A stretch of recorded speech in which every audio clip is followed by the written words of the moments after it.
साथियों, जल परिवहन के क्षेत्र में भारत का बहुत गौरवमयी इतिहास रहा है।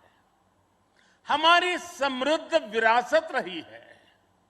हमारे यहां नौकाओं और जहाजों से जुड़े श्लोकों में बताया गया है, दीर्घिका तरणी ही लोला गत्वरा गामिनी तरीही जंगाला प्लाविनी चैव धारिणी वेगिनी तथा। ये हमारे शास्त्रों में इतना वर्णन है। दीर्घिका तरुणी लोला गत्वरा गामिनी जंगाला प्लाविनी धारिणी वेगिनी। हमारे यहां जहाजों और नौकाओं के अलग अलग आकार और प्रकार होते थे। हमारे वेदों में भी नौकाओं, जहाजों और समुद्र से जुड़े कितने ही मंत्र आते हैं। वैदिक काल से लेकर गुप्त काल और मौर्य काल तक भारत के समुद्री सामर्थ्य का डंका पूरे विश्व में बजता था। छत्रपति वीर शिवाजी महाराज ने इस समुद्री सामर्थ्य के दम पर ऐसी नौसेना का निर्माण किया जो दुश्मनों की नींद उड़ाकर रखती थी। जब अंग्रेज भारत आए तो वो भारतीय जहाजों और उनके जरिए होने वाले व्यापार की ताकत से घबराए रहते थे। इसलिए उन्होंने भारत की समुद्री सामर्थ्य की कमर तोड़ने का फैसला लिया। इतिहास गवाह है कि कैसे उस समय ब्रिटिश संसद में कानून बनाकर भारतीय जहाजों और व्यापारियों पर कड़े प्रतिबंध लगाए दिए गए थे।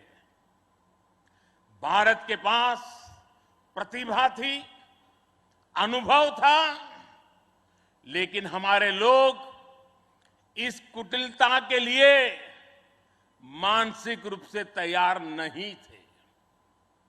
हम कमजोर पड़े और उसके बाद गुलामी के कालखंड में अपनी ताकत को धीरे धीरे भुला बैठे। अब आजादी के अमृत काल में भारत अपनी उस खोई हुई शक्ति को वापस ला रहा है।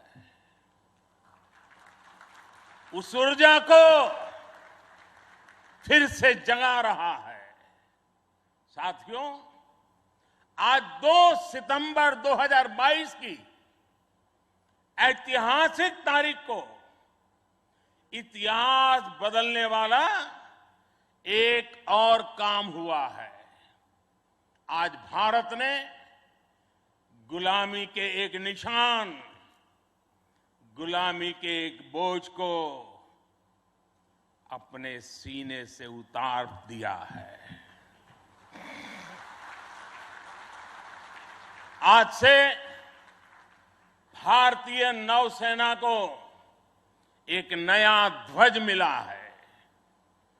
अब तक भारतीय नौसेना के ध्वज पर गुलामी की पहचान बनी हुई थी, लेकिन अब आज से छत्रपति शिवाजी महाराज से प्रेरित नौसेना का नया ध्वज समंदर और आसमान में लहराएगा।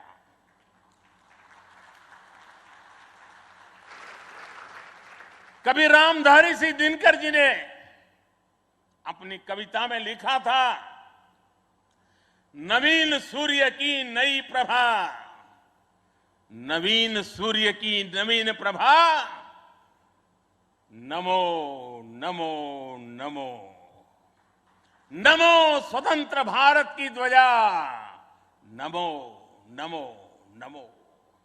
आज इसी ध्वज वंदना के साथ मैं ये नया ध्वज नौसेना के जनक छत्रपति